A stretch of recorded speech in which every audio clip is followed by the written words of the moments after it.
We shall move to questions without notice, and I give the call to the Honourable the Leader of the Opposition. Thank you very much, Mr Speaker. My question is to the Prime Minister. Does the Prime Minister still have confidence in the Minister for Immigration? Call to the Prime Minister. I do, Mr Speaker, because the government continues to refuse and cancel visas on character grounds. Section 501 has not changed. Order. And I'll make this point. Since coming to government, we have deported over 4,200 individuals from immigration detention. In our first year of government, the number of individuals we deported from immigration detention was almost double the number the previous government deported the year prior. The AAT makes decisions independently of government to overturn some visa cancellations. As the Minister has said, he'll be reviewing the recent AAT decisions, and where necessary and appropriate, he'll overrule them. The Parliament yesterday passed legislation abolishing the rorted AAT and replacing it with a new Administrative Review Tribunal. And the only effective way of ensuring that tribunal members are making better decisions is to issue a new revised direction, which the Minister will be doing. The new directive will ensure that the protection of the committee outweighs any other considerations. On my left will cease interjecting. Now, Mr Speaker, those opposite would have you believe— Order. The Prime Minister will pause. Order. There is far too much noise. I can't hear a word that is being said. The Leader of the Opposition was heard in silence. It's the first question. I'm just going to dial it down. Prime Minister has the call. Yes, Mr Speaker. I suspect the Leader of the Opposition knows what's coming. Because when this bloke was the Home Affairs Minister, for example, the tribunal decided that an Iranian heroin dealer and ice manufacturer known as YKZZ should be allowed to stay. The tribunal cited Direction 79 and the higher level of tolerance as an important reason. During the same period, the tribunal decided a Brazilian man found guilty of armed robbery and assault and the subject of an AVO sought by his girlfriend should have his visa restored. This decision in 2018 cited the higher level of tolerance in Direction 65 of this minister. In another ruling, the tribunal sided with the Nigerian heroin dealer known as HMDS. The member for Holt. Order. If the Deputy Leader of the Opposition, the member for Holt, will cease interjecting as well. She's sitting a long way from me, but I can hear her very loud and clear. The Deputy Leader of the Opposition, when we're bringing the House to order, is not the time to interject. Order. The Prime Minister has 34 seconds remaining. The Leader of the Opposition, I need to hear the Prime Minister's answer. The tribunal also cited Direction 79 over the Nigerian heroin dealer, HMDS, and said he should be granted a visa despite the government's refusal to do so. All under this minister. There's hundreds of them. Hundreds of them. He knows about it. He sat there wallowing in his hypocrisy, Mr Speaker, wallowing in his hypocrisy, and yesterday was out there defending the Administrative Appeals Tribunal. Prime Minister's time. Order.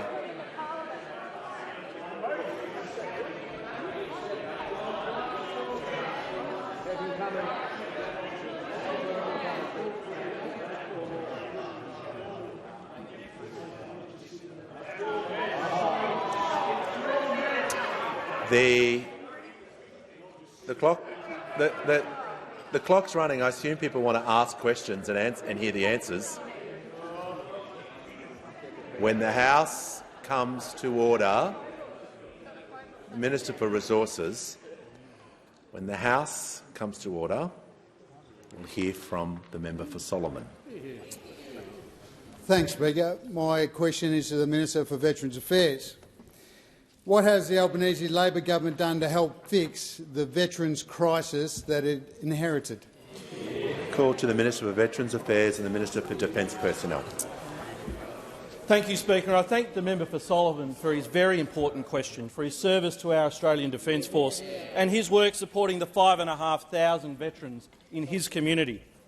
When we came to government, DVA was under-resourced, it was underfunded, it was facing a crisis. There was a backlog of some 42,000 claims with the department that had not even been looked at. As the former government's Veteran Affairs Minister, the member for Calare, said on radio this morning, at this time the government was only prioritising funding that had a political advantage, and so because they didn't feel there was a political advantage in funding veterans' issues. This was such a dire situation, the previous minister threatened to resign over it. The vast majority of claims that are brought are under the MERCA.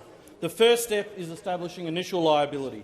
Back in 22-23, it took on average 332 days just to allocate a claim for someone to look at. It took a further average of 113 days for that claim to be determined, which meant in 22-23 the average time to process was 441 days. Addressing this crisis is why the government has made the investments that we have. DVA is now better funded than it's been in 3 decades. We funded 500 additional APS in the October 22 budget to get about clearing that backlog. We've added 141 staff of funding, permanent staff, in the budget this year. The use of labour hire to process claims has fallen from a third to just 10 people. As of right now, that same type of claim I mentioned takes 14 days, no more, for that claim to be looked at, and on average, since 1 December, 6 days. The average time taken to determine a claim since 1 December 2023 is now 44 days. That means that it is an average of 60 days now to process a MERCA initial liability claim. Of course, there are claims that are more complex, others that need further medical information that might be sought, and that does take some time for those claims. It's appreciated that due to the backlog we inherited, some people have been waiting still far too long, indeed years, for their claims to be processed, and that's why we've put in the work to get these claims processed as quickly as possible. It's the processing of this backlog of claims that we inherited that means we are spending an additional $6.5 billion over 5 years to give veterans the benefits that they deserve. It's why it's so concerning that some say that the government should be cutting back on the staff that it has, which would result in veterans getting less benefits. This is not about politics. It's about doing the right thing. The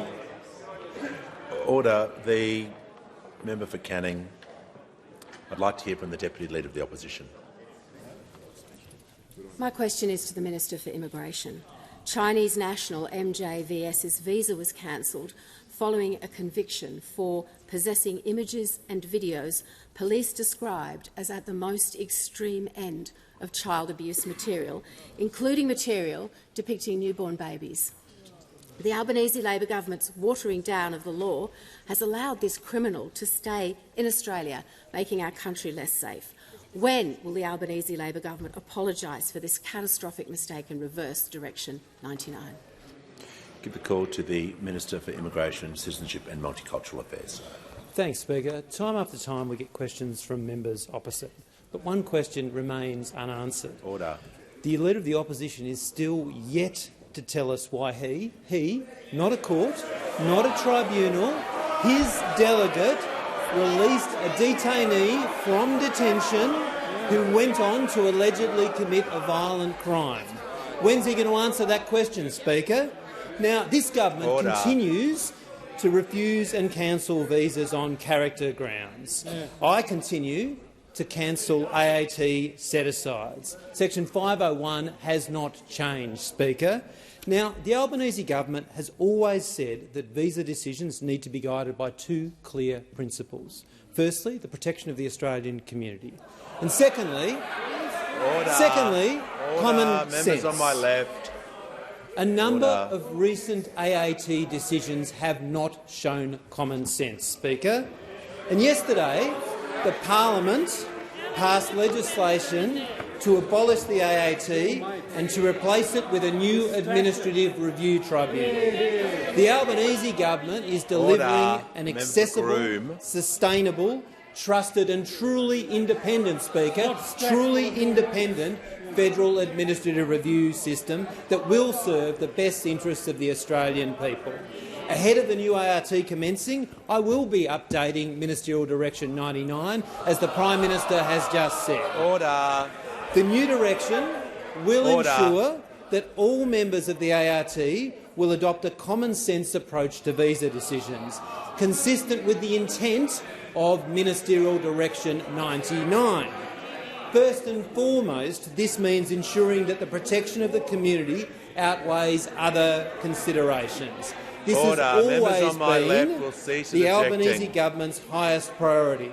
Consistent with this, Speaker, and I hope members opposite would be interested in this, the revised direction will also strengthen the principles of community safety in the making of decisions, including the impact of decisions on the victim of crime and their family members, and also strengthen the family violence provisions to reflect the government's and Australians more broadly commitment to end violence against women and children. The Minister will pause. The Deputy Leader of the Opposition on point of order. Mr Speaker, I move an extension of time to give the Minister time to apologise for the horrific abuses that have been described by the individual that he has let out on the streets. Members on my right will cease interjecting while a member is taking a point of order. The member is entitled to take the point of order. The member is able to do that when the time is concluded, not during the time. So she's entitled to do that, but she'll just have to wait to the end of the answer. The Minister in continuation. Thank you, Speaker. This is a change that will guide all decision-makers within the department, the AAT and the new ART to ensure that better decisions are made in line with the expectations of the government and the community. I give the call to the member for Hasluck. Thank you, Speaker. My question is to the Deputy Prime Minister. How has the Albanese Labor government improved support for our veterans, and why is this support so necessary after years of neglect?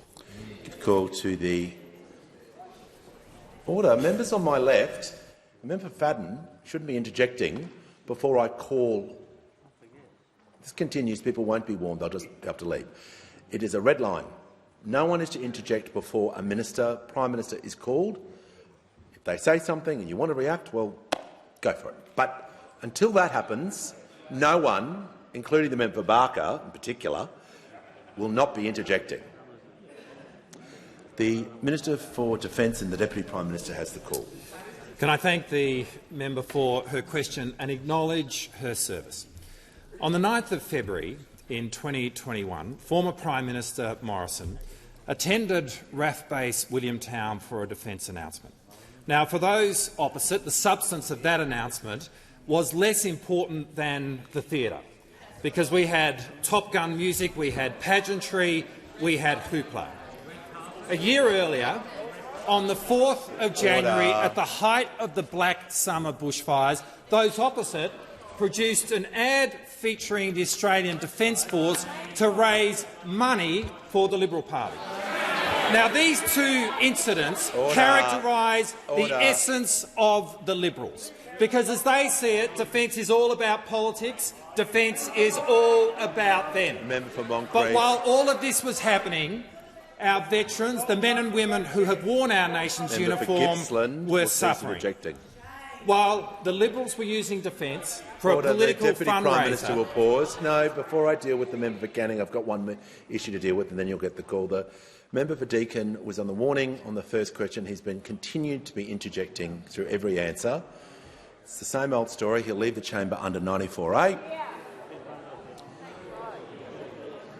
Everyone gets a fair go, but if you get a warning, chances are, if you keep interjecting, you won't be staying. Now, the member for Canning, I'll deal with his point of order before we return to the question. Thanks, Speaker. The question was about the government's support for veterans. There was no alternative approaches qualifier This was an easy chip shot onto the green, and resume your seat. clearly. Yeah.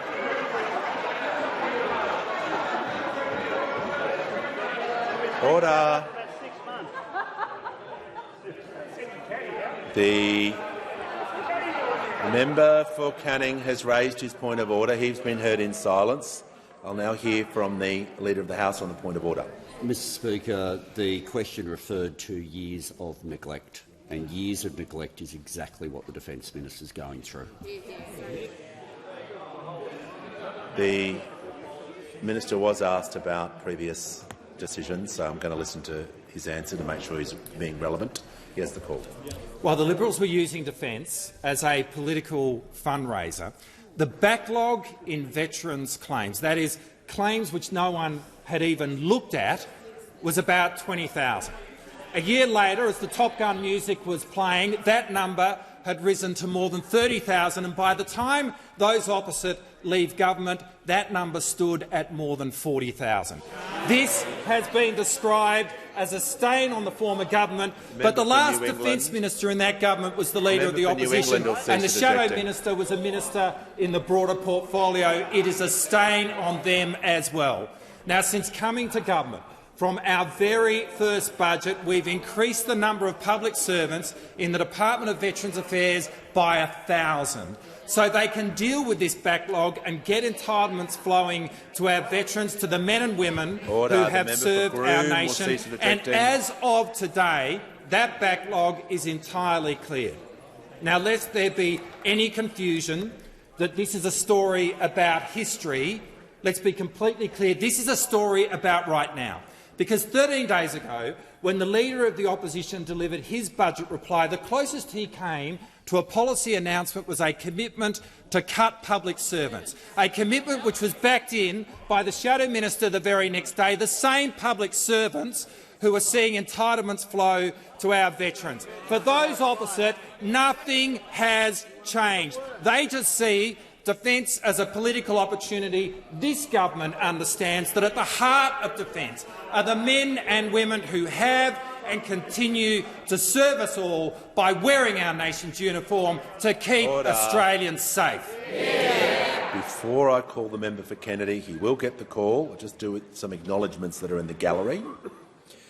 I'm pleased to inform the House that present in the gallery today is the Honourable Dan Cregan MP, Member for Cavill and a Minister in the South Australian Government, and also His Excellency Stavros Venizelos, the Ambassador of Greece to Australia, and also present in the gallery are participants in the South East Asia Future of Leadership program. A warm welcome to question time. Give the call to the member for Kennedy. Environment Minister, EVs are fuelled by solar panels from China, where production and smelting belch out vast clouds of CO2. Ethanol motor vehicles emit CO2, but the sugarcane crop absorbs back these emissions. Minister, wasn't Morris Iema right introducing ethanol, referring to petrol's carcinogens? I won't go another day with people's death on my conscience, people that didn't have to die. Brazil's petrol, 49% ethanol, sells for $1.10 a litre. Australia's petrol imports are $48 billion a year. Doesn't this magic wand a richer, cleaner, more affordable Australia? Order. The member's walking stick or whatever is there shall, regardless of age, there's no props available for anyone, walking or not. Order.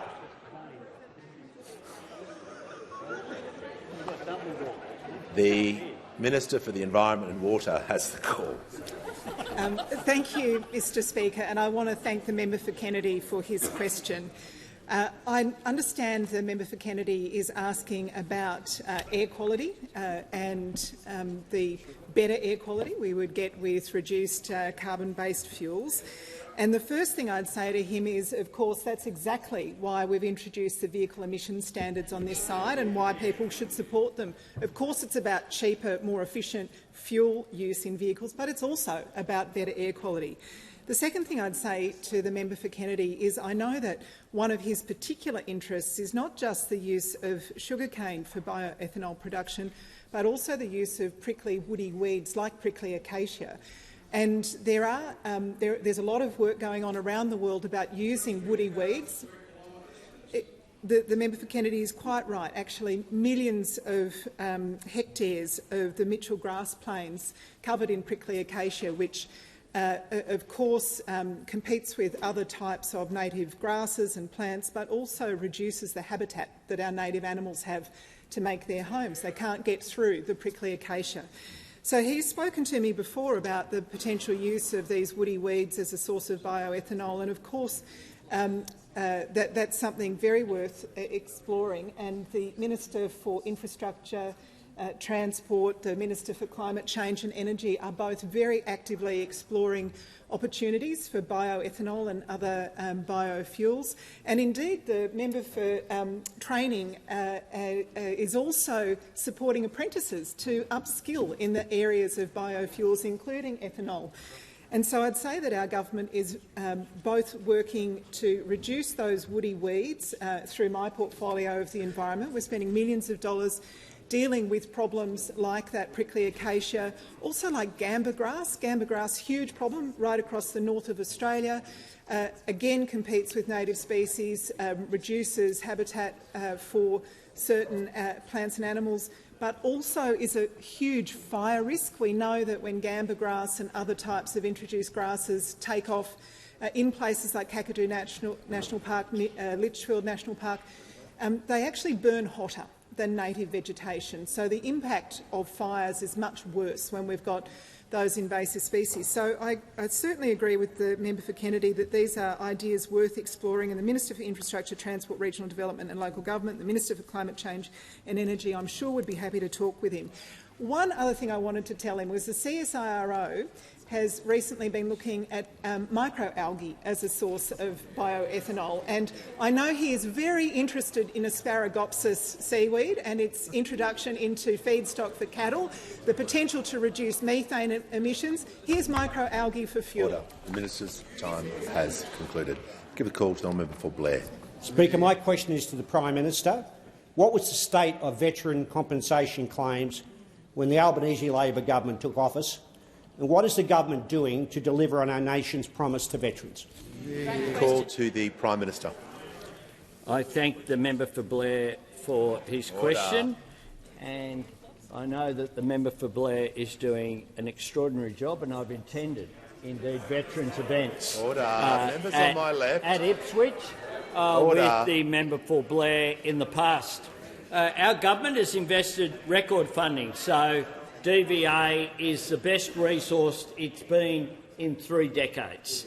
We started with 500 new frontline staff at the department in our very first budget. The member for New England and this month's budget rejecting. includes an additional $477 million for our veterans, including an additional more than 140 staff to process claims even faster.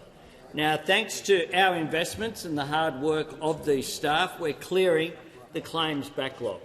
More claims being processed has a fiscal impact, and the impact of this is an extra $6.5 billion in payments for veterans over the next 5 years. That's a cost to government, but it's a cost in which we owe those veterans. That's right. They've earned it by wearing our uniform, by defending our nation and honouring us with their presence. Now, this is long overdue money, and if you don't have staff and you're not processing claims, then people aren't getting them. And that was what was going on under the former government. I'm asked about what we inherited. Well, the fact is that when we took office in May 2022, and when the minister undertook the role that he was appointed to, we inherited a backlog of 42,000 compensation claims. That's 42,000 veterans who had defended our nation who were waiting on claims. And tragically, of course, some of them never ever got to receive them. No wonder the former Minister for Veterans Affairs, the member for Calare, threatened to resign as the minister before that last budget in 2022. He said this was, to quote him, having an appalling effect on the physical and mental health of our veterans. He argued for funding in the former government, but he was told, to quote him, they didn't feel there was a political advantage in funding veterans' issues. So they did nothing. Now, we owe our veterans more than words and tributes. We owe them more than gratitude. We owe them what they have earned. And this government is delivering on Australia's promise to them.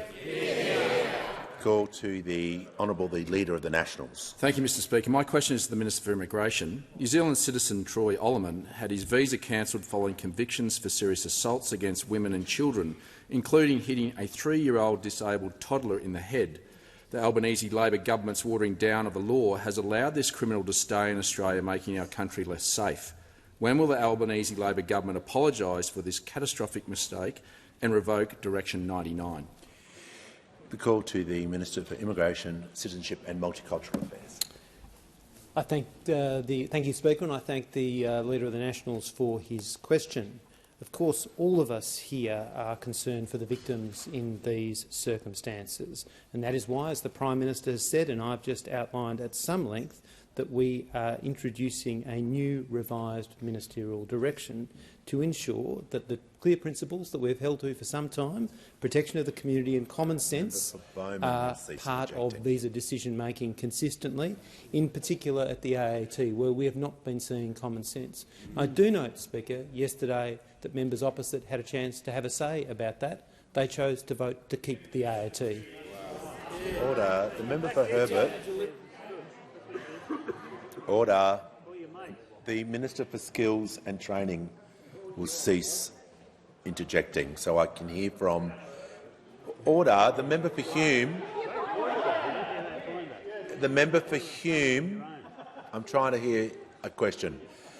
And members on my right are provoking you, and I'll ensure that they don't do that as well.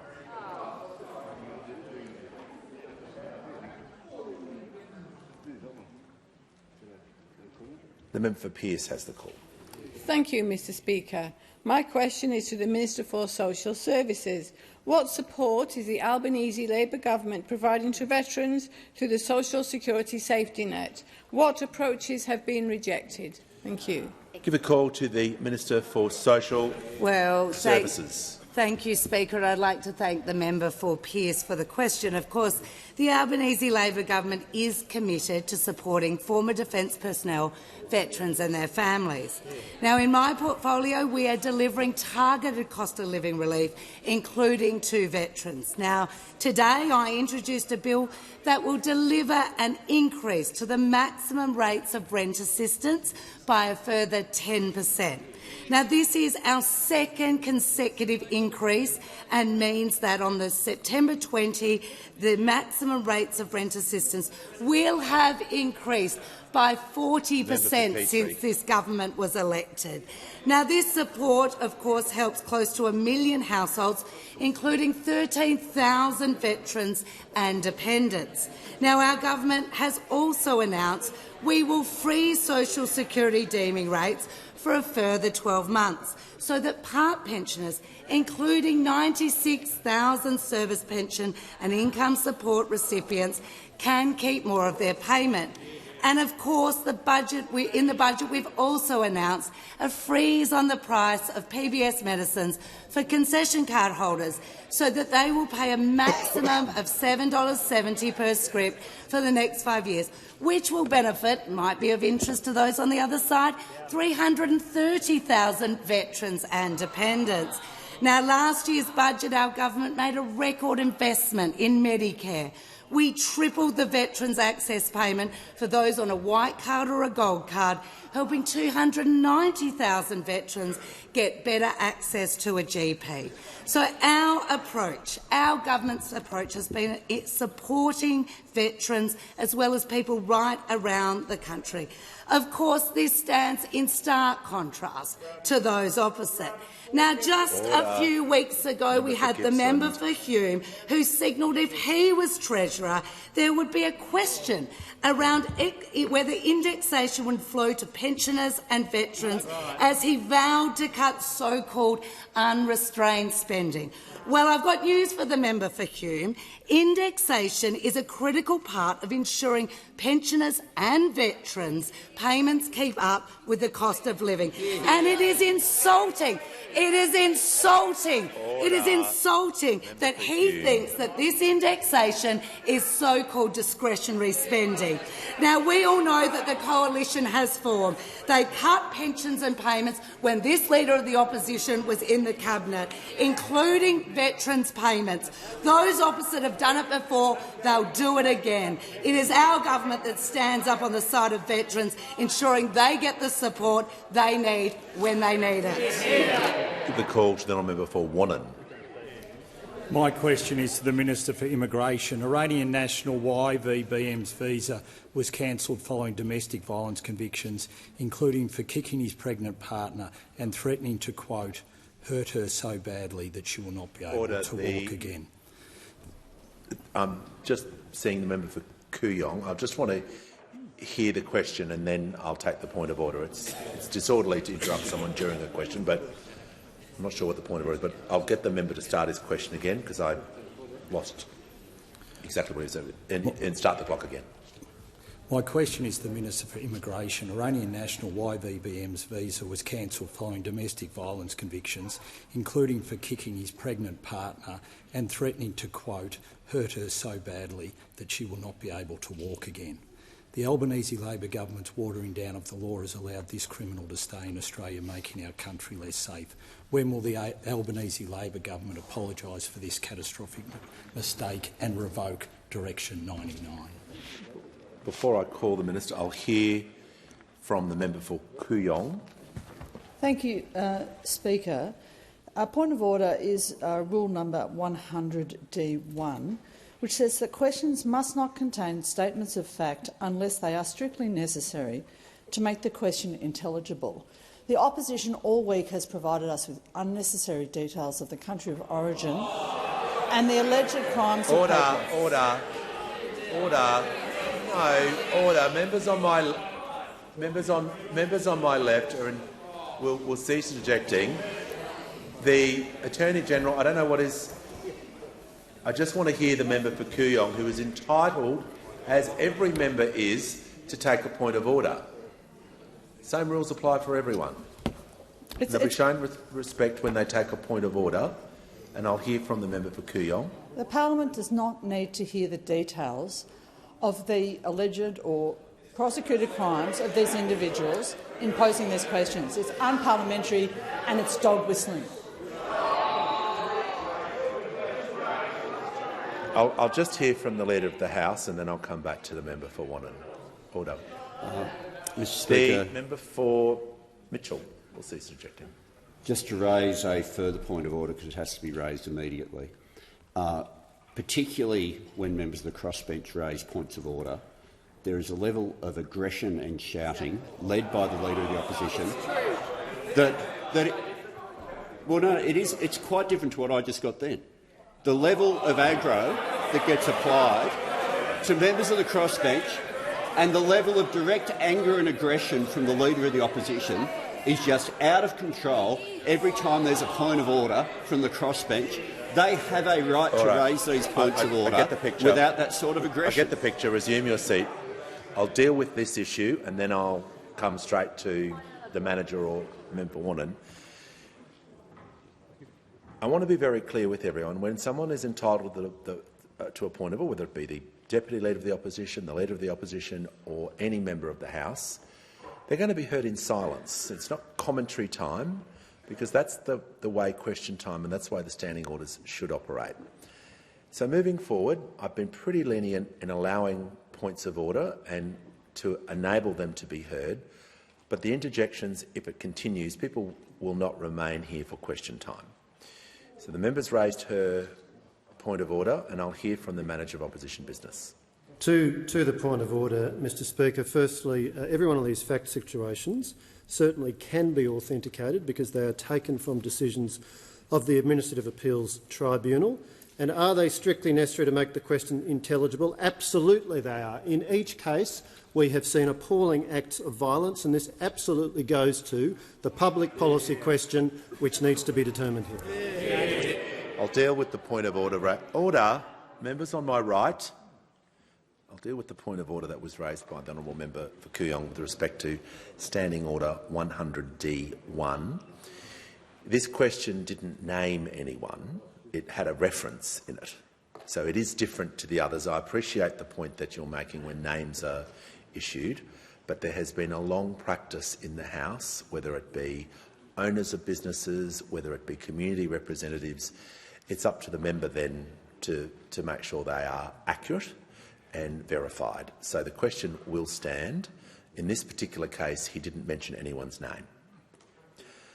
So I'll just ask the minister to answer the question, and he has the call. Thanks very much, Speaker, and I thank the Shadow Minister for his question.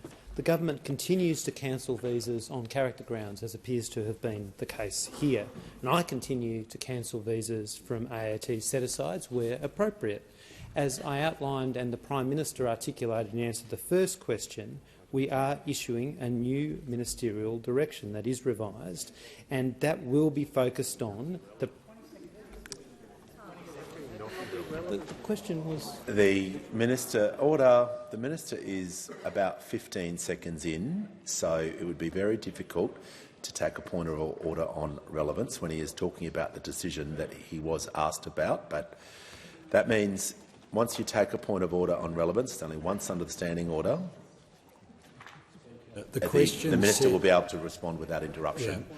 But on the point of order, Speaker, the question said when will they revoke Ministerial Direction 99? Resume your seat. Just remind the member for Wannon just to state the point of order, which is obviously about relevance, but just need to state that each time he takes the point of order.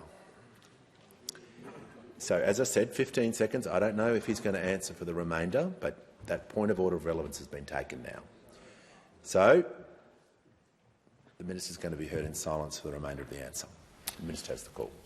Thanks, Speaker. As I was saying, this new revised direction will ensure that the two principles that have always been at the heart of visa management, protection of the community and common sense decision-making, will take place at the ART and the new ART. It will ensure that community protection outweighs other considerations, and particularly going to the case that the member referred to, we will strengthen the principles of community safety, including the impact of victims and their families, and strengthen the family violence provisions.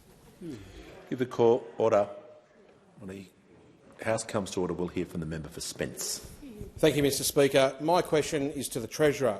How is the Albanese Labor government working to support our veterans and ease cost of living pressures? What does it mean for the budget, and how is this approach different from what the government inherited? Call to the Treasurer. Thank you, Mr Speaker. There are 6,087 veterans in the member for Spencer's community, and he does a wonderful job advocating for every single one of them. And one of the things that we are proudest of in our first three budgets, Mr Speaker, is the support that we've been able to show for Australia's veterans. Not the platitudes and placeholders that we heard from those opposite, but real dollars making a real difference. And here I want to acknowledge the efforts of the Veterans Minister, Assistant Minister Thistlethwaite, the Defence Minister and Prime Minister and Finance Minister in the other place.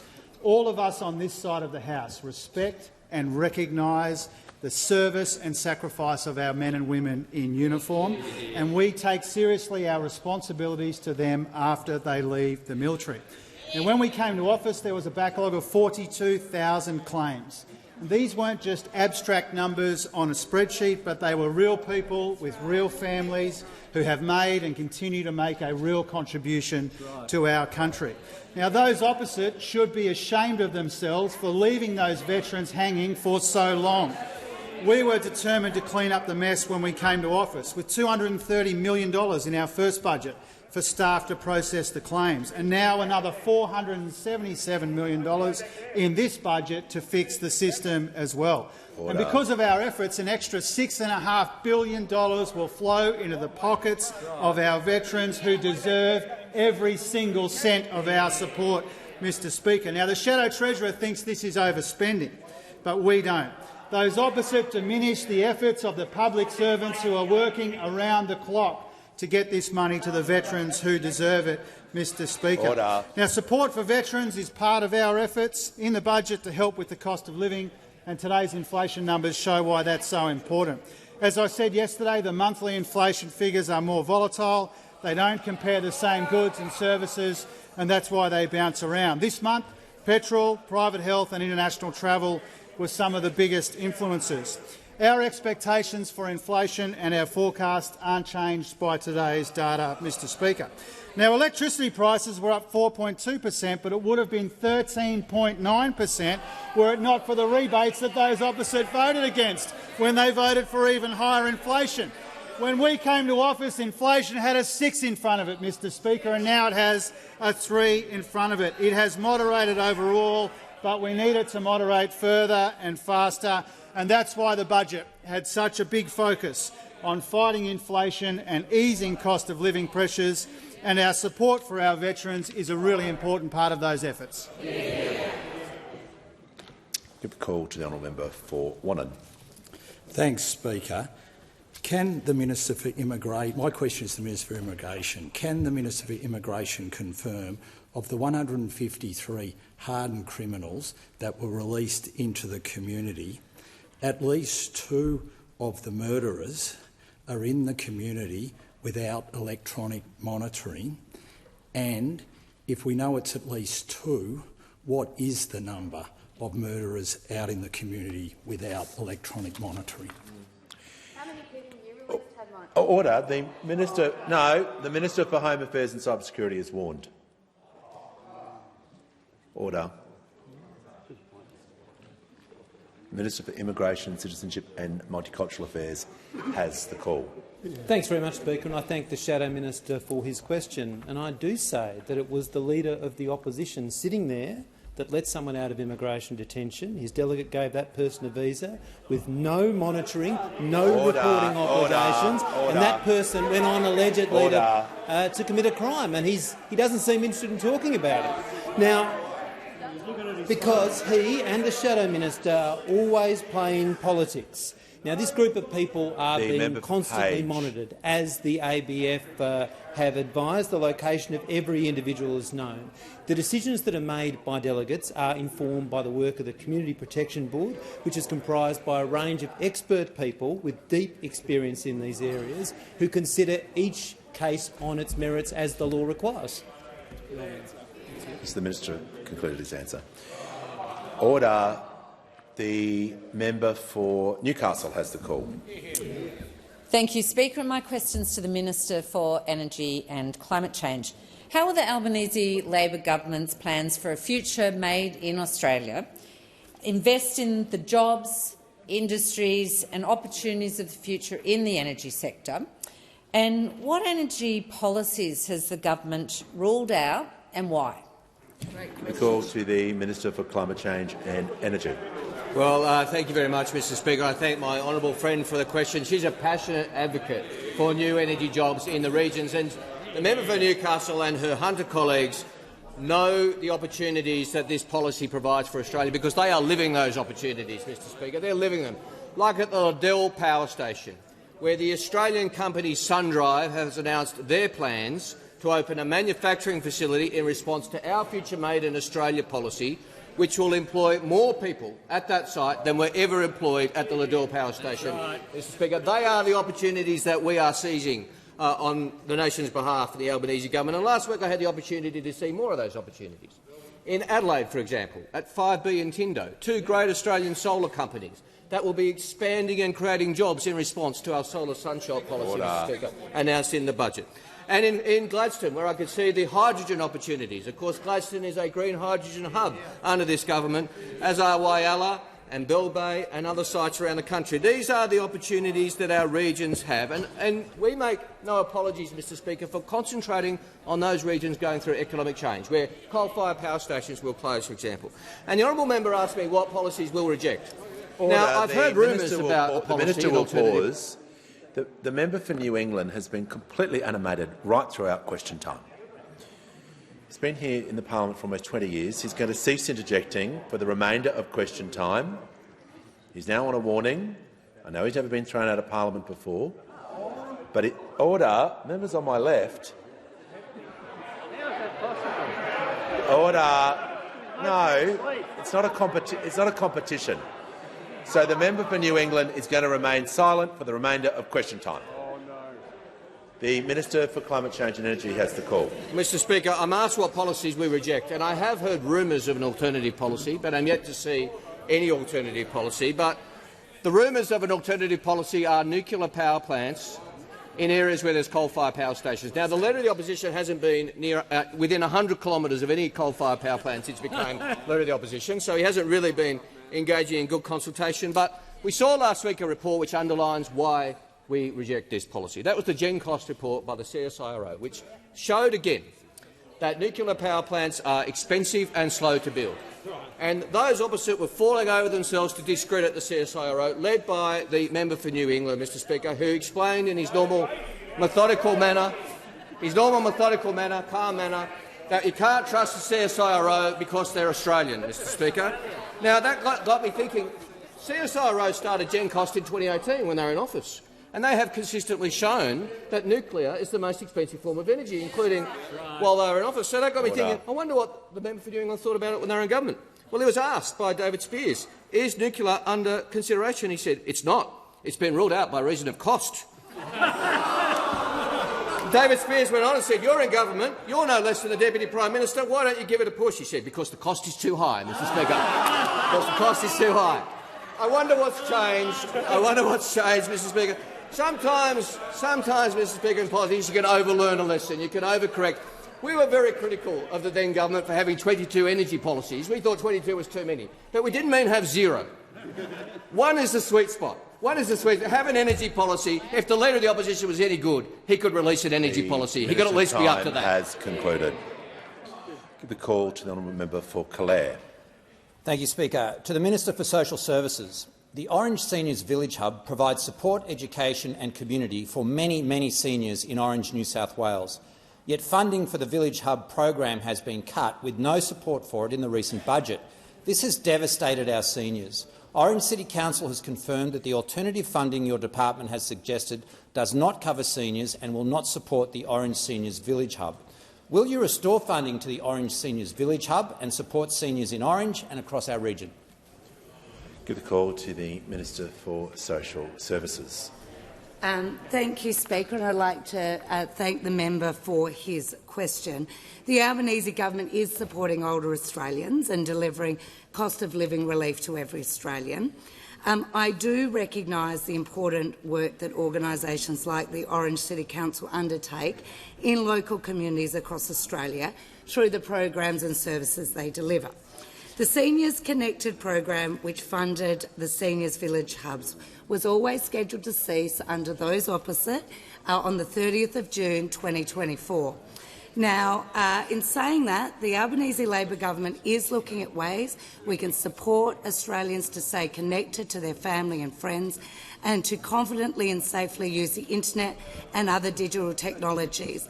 I'm happy to continue to work with the member to ensure that we can look at other opportunities, but when it comes to this program, the program was ceasing under those opposite and the funding will finish on the 30th of June.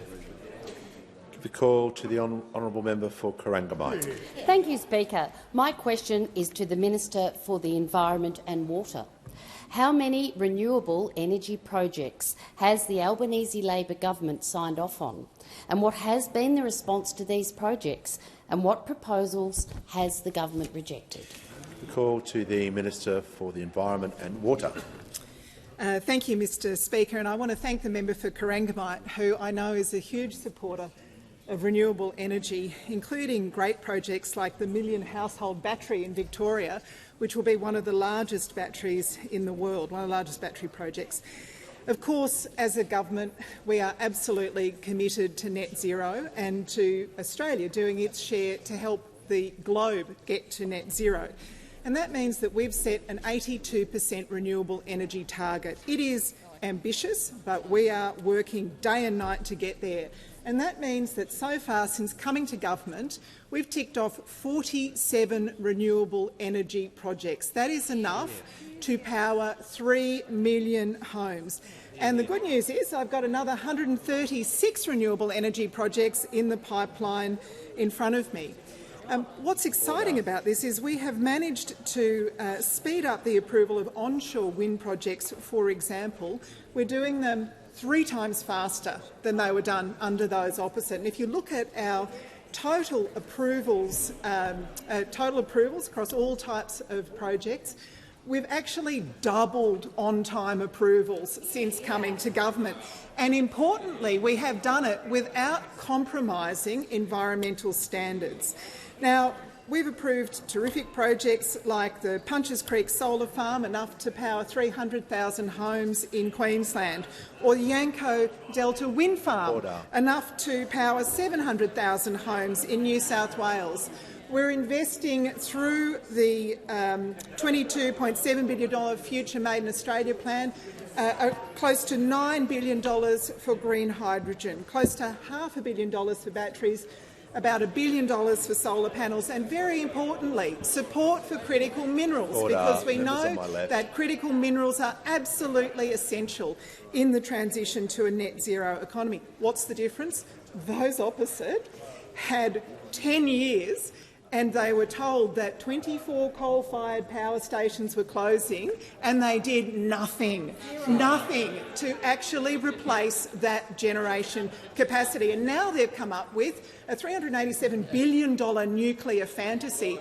And on top of that, they're now saying that these projects shouldn't even be subject to John Howard's old environmental laws. So, if you're a nuclear project under those opposite, you get the fast track. If you're coal or gas, if you're coal or gas, you get the fast track under those opposite. If you're nuclear, you get the fast track. And if you're a renewable energy project, you're in the slow lane. The call's now member for Wannon.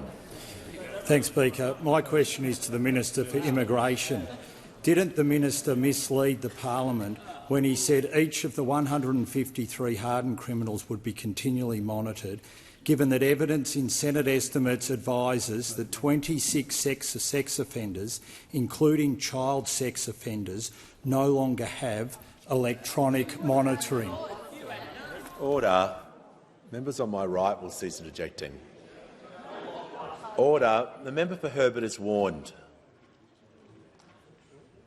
Minister for Immigration, Citizenship and Multicultural Affairs has the call. Thanks, Speaker, and I thank the Shadow Minister for his question. This is a question I've answered previously, relying on the evidence given to Senate estimates that the detainees who were required to be released are being continuously monitored.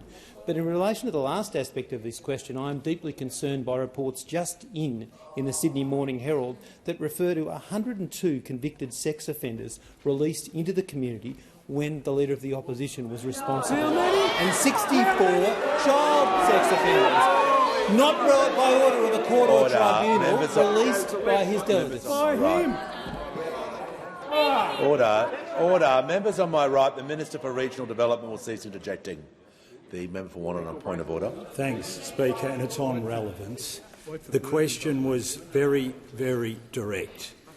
It said that there are, Senate estimates has shown that there are 26 child sex offenders that no longer have electronic monitoring, even though the minister said all 153 criminals would be monitored. As the minister's concluded his answer. Okay. Order. Just remind the member for Wannon, it's just about stating the point of relevance, not reading the question again. Okay, we'll move to the next question, and I give the call to the member for Swan. Thank you, Mr. Speaker. My question is to the Minister for Resources. What is the Albanese Labor government doing to support value-adding resources onshore to deliver a future made in Australia? And what is standing in the way of this support? The call to the Minister for Resources and the Minister for Northern Australia. Thank you very much, Mr Speaker. I'd like to thank the member for Swan for her excellent question.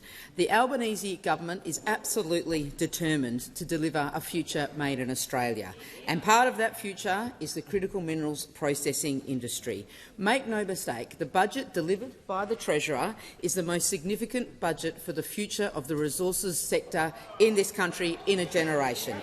Traditional resources commodities like iron ore, coal and LNG are the backbone of our economy, and they will support the emerging critical minerals and rare earth element sector in the global drive to net zero.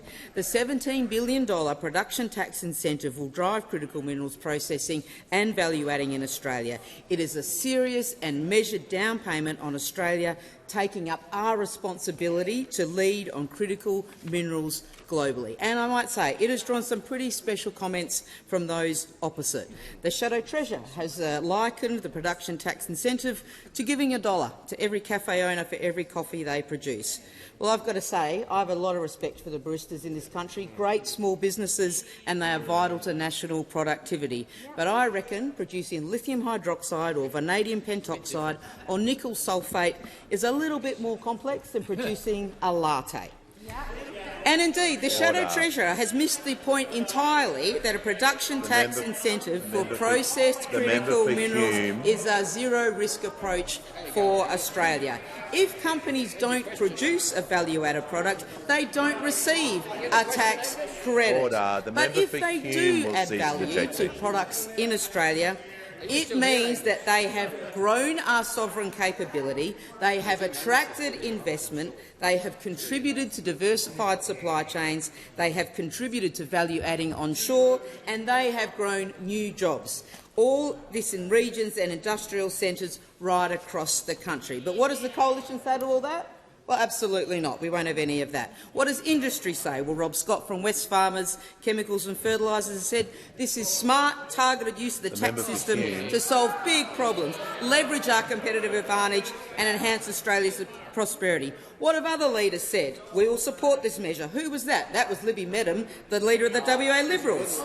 Another leader has said it is essential, not just for Western Australia and not just for Australia, but for the Western world to pursue production tax incentives like this. Who was that? Well, the member for Maranoa might be interested. That was Shane Love, the leader of the Nationals in Western Australia. Now, there are more than a few people opposite, members opposite, who might want to be concerned about the bubble that the Leader of the Opposition and the Shadow Treasurer have gone into in opposing the resources sector in this country. The member for O'Connor, the member for Durack, the member for Parkes, the member for Flynn and others all have critical minerals mines in their electorate. And they do well. Order. Give the call to the member for Clark. Thank you, Speaker. Speaker, my question is to the Prime Minister. Prime Minister, it's almost a year since the Standing Committee on Social Policy and Legal Affairs released its report on online gambling and its impacts on those experiencing gambling harm. So why hasn't the government implemented the committee's recommendations, including a gambling advertising ban? And when will the government implement the recommendations? Or are you just kicking the can down the road until after the next election? Call to the Prime Minister. I thank the member for Clark for his question and for his ongoing advocacy. He's a long-term advocate for some of the concerns that are out there in the community when it comes to gambling right across the board in all of its forms. The government has done more in our 2 years than those opposite did in their almost decade in office. This is what we have done.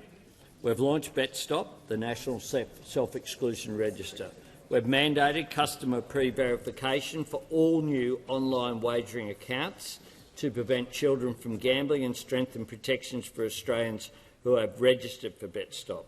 We've agreed with the states and territories for new minimum classifications for video games with gambling-like content. We've implemented new evidence-based taglines to replace the gambling responsibly taglines that were previously there that were ineffective. We've introduced nationally consistent staff training. We've required online wagering companies to send their customers monthly activity statements outlining wins and losses. We've legislated a ban on the use of credit cards for gambling. What we know, though, is that there is more to do. and the Minister for Communications and the Minister for Social Services are working diligently through all of the recommendations that were contained in the report that the late, I think all of our dear friend, I think we can say in this chamber, Peter Murphy, the report that she did. We're working through it in an orderly way. We're consulting all the appropriate groups, including gambling groups. I've met with a range of stakeholders, including people like Tim Costello and others, about these issues. We want to make sure there's a comprehensive approach to tackling gambling harm, not that you just shut down one thing in order to get something then just appear online from offshore, which is one of the concerns which are there. We want to make sure that we get it right, and that's why we're undertaking this work in the characteristically orderly, measured and considered way that this government operates. Give the call to the member for Macarthur. Thank you. Thank you, Mr Speaker. My question is to the Minister for Housing and Homelessness. How is the Albanese Labor government's $32 billion Homes for Australia plan delivering for Australians, and what could threaten further supply? Give a call to the Minister for Housing, the Minister for Homelessness and the Minister for Small Business. Thanks, Mr Speaker. And I do want to thank the wonderful member for Macarthur. He has been a long-time supporter of making sure we get more homes on the ground. He understands that Australia doesn't have enough homes, and we haven't had enough homes for a long time. He knows how important it is that we build more homes. Indeed, we need to build more homes more quickly in more parts of the country, Mr Speaker. That's why, of course, we have our Homes for Australia plan, and it's backed with tens of billions of dollars. We've committed now $32 billion in new housing initiatives since we came to office, including more than $6 billion in our most recent budget, Mr Speaker. And there are homes already on the ground today and under construction because of the decisions we have taken as a government. In places like Western Sydney, where the Prime Minister and the Treasurer and I were last week, where we were hearing about the progress and seeing the progress of more than 400 new homes in Westmead, new affordable rental homes, Mr Speaker, for key workers. And in Ulverston, in my home state of Tasmania, where I saw 400 new homes, 48 new homes, almost at completion, about to get people into them. These are real homes on the ground, Mr Speaker, that I saw just in the last week. And I met with people like Glenda, Glenda in Riverwood in New South Wales, like Nana Pam and Kevin and Leanne in Latrobe in their new homes, where they spoke to me about how important it is for them to have a safe, secure and affordable roof over their head, Mr Speaker. That's why we're delivering our $32 billion Homes for Australia plan. It's why we're working with the housing sector, with the construction sector and, importantly, with the other tiers of government, particularly the states and territories, because we need to get more homes on the ground more quickly. But it will take everybody with their shoulder to the wheel to meet our nation's ambitious housing target of 1.2 million homes from 1 July to the end of the decade, Mr Speaker. It is ambitious because it needs to be. We need to add to supply because supply is the answer to our housing challenges. We know that, the experts know that. But apparently those opposite don't seem to know it, Mr Speaker. They voted against more homes when they voted against our Housing Australia Future Fund. They're voting against getting more people into home ownership with our Help to Buy shared equity scheme. We hear they're not going to have a target. They didn't offer in their budget reply $1 new for one new home, Mr Speaker. They have very little to offer except negativity. They've of course rehashed their Super for Housing policy. It doesn't build one new home. All it does is push up prices and it wrecks people's retirement, Mr Speaker. Those opposite should be getting on board with our Homes for Australia plan. They should be supporting it because it will provide more help for home buyers, more help for renters and more homes for Australians that need it most. The call to the honourable member for Cook. Riley. My question is to the Minister for Immigration. New Zealand citizen Dawson Wariri's visa was cancelled following serious domestic violence convictions, including for punching his wife so hard he split her eyelid, physically assaulting his 15-year-old son. The Albanese Labor government's watering down of the law has allowed this criminal to stay in the country, making Australia less safe.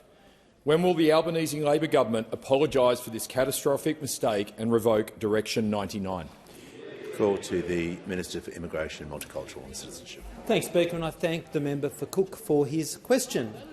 As I've previously said in question time today, I will be issuing a new revised ministerial direction, and part of that is to ensure that visa decisions are guided by those two principles: protection of the community and common sense. And as I said in an answer to an earlier question, there will be a higher focus on these than has been the case in the past. And I'm sure the Leader of the Opposition, when he was listening to the examples that the Prime Minister put to him, was reflecting on how previous ministerial directions under him might have been improved too. These are changes that will improve decision-making. Now, on the specific question, I can say that I have already briefed senior officials of my department so that these changes can progress expeditiously. The Minister had just said on the specifics of the question and listening carefully, so it's going to be a long bow to say that it was on relevance when he was giving the exact answer. Now, smart move. Order. The Minister will continue to be relevant to the answer. So I have to the briefed question. senior officials of the department so that the principles of the new revised direction can come into place properly without any unintended consequences like those the former Minister for Home Affairs, the Leader of the Opposition, was not conscious of when he was responsible for this. And I note again a report in today's Sydney Morning Herald which begins, 2 men convicted of accessory to murder were released from federal detention when Opposition Leader Peter Dutton was the Minister in charge of Immigration and Home Affairs. Released by him, not by the AAT, by his delegate when he was responsible. When is he going to get up? Has the Minister concluded his answer? Has the Minister concluded his answer? On a point of order, subsequent to the question. Mr. Speaker, a point of order, and it goes to the order of the House. You have warned the Minister for Home Affairs. She has repeatedly interjected since being warned. The standing orders should apply equally to both sides of the House. And with respect, opposition members have been ejected. I ask that you similarly treat the Minister for Home Affairs.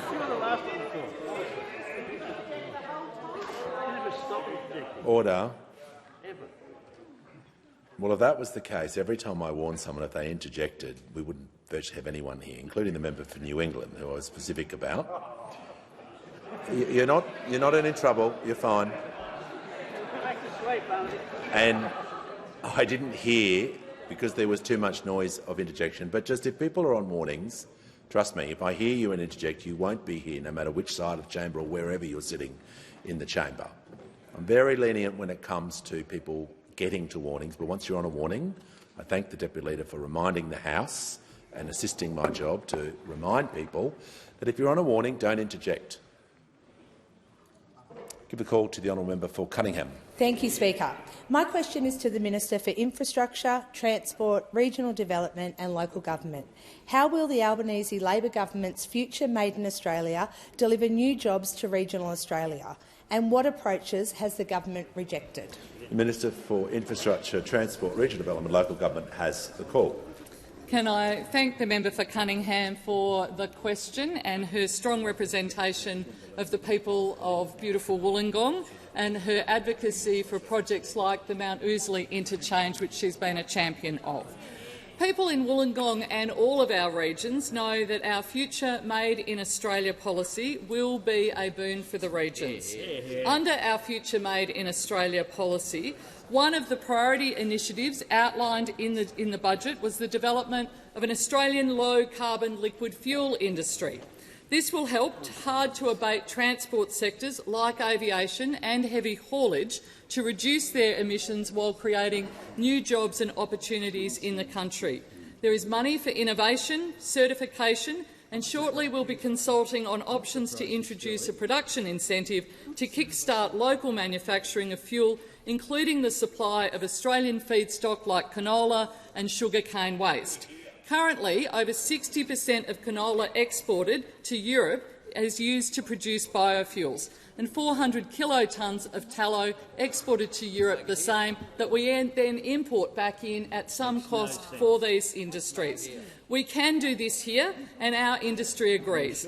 Bioenergy Australia says our policies will create jobs in regional Australia, boost economic growth, bolster energy security and future-proof our tourism and transport sectors. GrainCorp said federal budget funding for low-carbon fuel initiatives is playing into its strategy to become a major player in the renewable fuels supply chain. Now, I'm asked about what approaches have we rejected. Well, we've rejected what those opposite think of regional industries and support for manufacturing in our regional industries that saw our car industry leave our shores, and we're rejecting calls to ditch local production, to support local incentives for production and to destroy our aluminium industry. Now, back in 2012, during a presentation to the Mineral Councils of Australia, the now Shadow Treasurer, a great champion for manufacturing in our regions apparently, advocated the scrapping of all local content policies and the closure of aluminium refining in Australia. That's what the Shadow Treasurer said.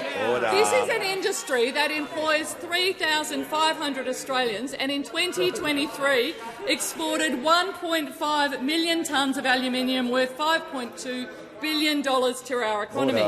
Now, the Shadow Treasurer apparently recalled our local industry uncompetitive and similarly weak. Where the Albanese government is working to deliver a future made in Australia, the coalition wants a future made overseas. They want to close down our industries. We want a future made in Australia, including in our regions. Prime Minister. Prime Minister has the call. I ask that further questions be placed on the notice paper. The Manager of Opposition Business has indicated a question to me. Mr Speaker, I have a question for you under Standing Order 103. Yesterday in Senate estimates, the Secretary of the Department of Parliamentary Services stated that he disclosed a conflict of interest to the Parliamentary Services Commissioner in relation to a relationship he had with a direct report, but that he did not have a romantic relationship with her at that time. According to his evidence, almost a year later he disclosed the conflict of interest to you and the President of the Senate when there was a romantic relationship. Can you confirm that the conversation with the Secretary and the President was the first you were made aware of the conflict? Do you believe that the declaration of a conflict of interest was made to you in a timely manner, given that it was made almost a year after it was raised with the Parliamentary Services Commissioner?